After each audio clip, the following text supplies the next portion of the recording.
Halo, selamat pagi. Selamat bertemu kembali dalam pelajaran IPA.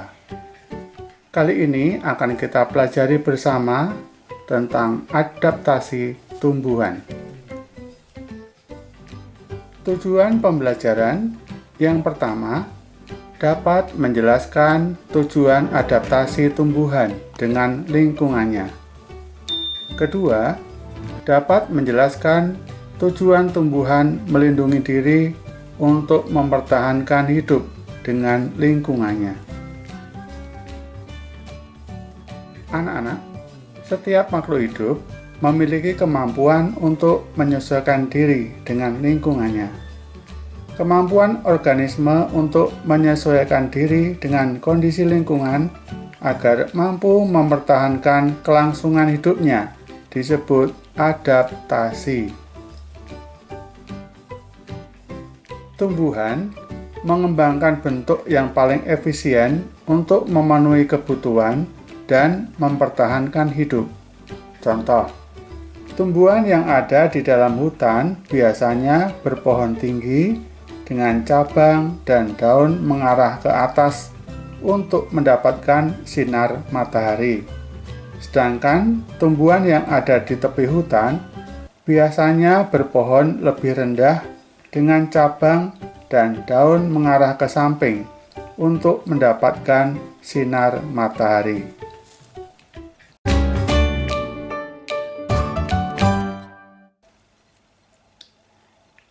Nah, anak-anak, sekarang kita perhatikan bersama. Di sini ada beberapa gambar tumbuhan. Tumbuhan bisa beradaptasi dengan lingkungannya. Contohnya, di sini ada enceng gondok, ada bunga teratai, ada pohon jati, ada kaktus, ada kantong semar, dan ada putri malu. Nah, kita perhatikan satu persatu anak-anak. Yang pertama, pohon jati. Pohon jati menyesuaikan diri dengan cara menggugurkan daunnya saat musim kemarau.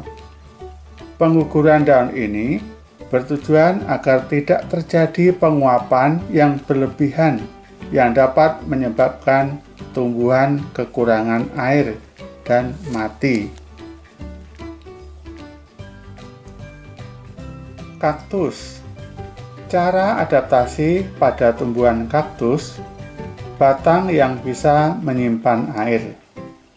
Sistem akar tersebar luas di tanah untuk menyerap air di area yang lebih besar. Daun yang berbentuk duri dan dilapisi lilin untuk mengurangi penguapan air dan menghalau pemangsa. Teratai. Bentuk daun yang bulat, lebar, dan tipis. Teratai memiliki lapisan pembersih pada daunnya, batang, dan akar yang berongga. Teratai beradaptasi dengan menciptakan rongga pada batang untuk menyalurkan oksigen. Yang berikutnya, kantong semar. Tumbuhan kantong semar beradaptasi dengan lingkungannya dengan cara memperbanyak nitrogen. Untuk memenuhi kebutuhan nitrogen pada kantong semar, memiliki lubang yang berfungsi untuk menangkap serangga atau hewan yang tergoda akan bau dari kantong tersebut. Enceng gondok. Enceng gondok, cara beradaptasinya, pangkal tangkai daun berongga yang berfungsi untuk membantu mengapung di permukaan air. Akarnya lebat untuk menjaga keseimbangan. Mempunyai daun yang lebar untuk mempercepat penguapan dan berfungsi agar dapat mengapung di permukaan air. Randu atau kapas. Randu beradaptasi dengan meranggas atau menggugurkan daunnya pada musim kemarau tiba. Uniknya, pohon yang berkayu lunak ini begitu daunnya habis, justru bunganya mulai bermunculan. Yang berikutnya, mahoni. Pohon mahoni beradaptasi saat kemarau dengan cara menggugurkan daun-daunnya agar mengurangi penguapan air saat kemarau.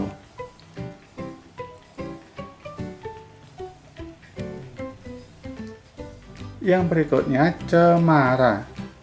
Untuk beradaptasi dengan lingkungannya, pohon cemara menggunakan daunnya yang runcing. Daun berbentuk runcing berguna untuk mengurangi penguapan yang terjadi. Nah, anak-anak, kalian telah mempelajari adaptasi tumbuhan dengan lingkungan.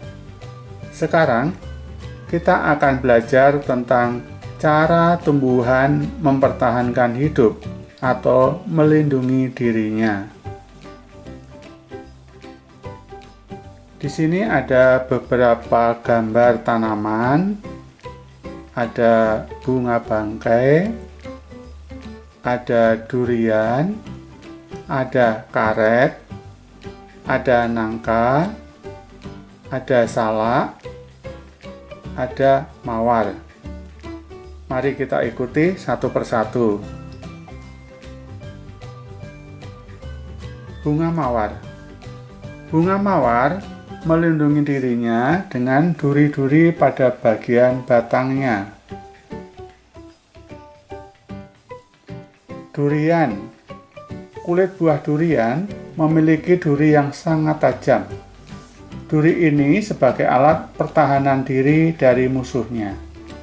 Adanya kulit berduri ini membuat biji yang berada di dalam buah terlindungi. Nangka. Nangka melindungi dirinya dengan getah. Getah ini akan membuat pemangsanya lengket dan tidak bisa bergerak lagi. Karet.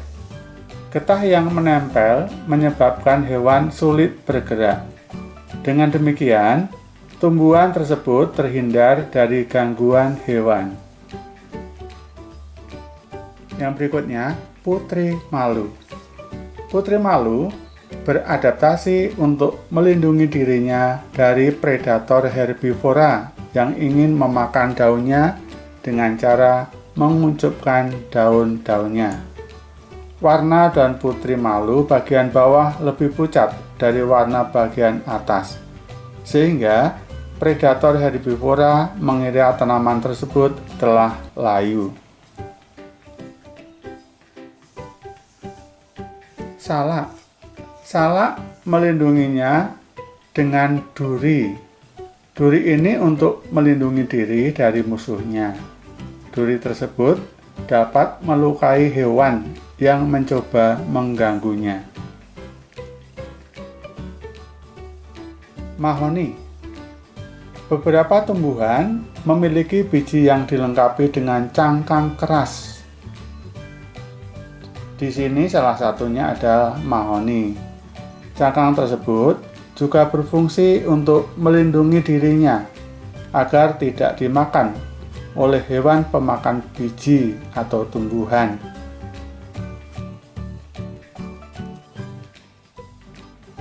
Yang berikutnya, gadung. Tumbuhan tertentu melindungi diri dari pemangsanya dengan memanfaatkan racun. Cara tumbuhan melindungi diri dengan racun diterapkan oleh beberapa umbi-umbian seperti gadung untuk mencegah dirinya dimakan oleh hewan pemakan tumbuhan. Nah, anak-anak, kita lanjutkan bunga bangkai. Bunga bangkai melindungi diri dengan cara mengeluarkan aroma bangkai untuk menghindari pemangsa atau menghindari hewan lain yang akan memakannya. Yang berikut, pare.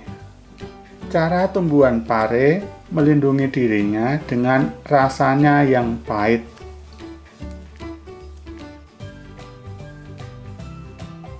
Nah, kesimpulan anak-anak, tujuan adaptasi pada tumbuhan dengan lingkungannya agar dapat menyesuaikan diri dengan lingkungannya. Yang kedua, tumbuhan melindungi diri untuk mempertahankan hidup dengan lingkungannya. Nah, demikian anak-anak pembelajaran kita pada hari ini. Selamat belajar, semoga sukses. Terima kasih.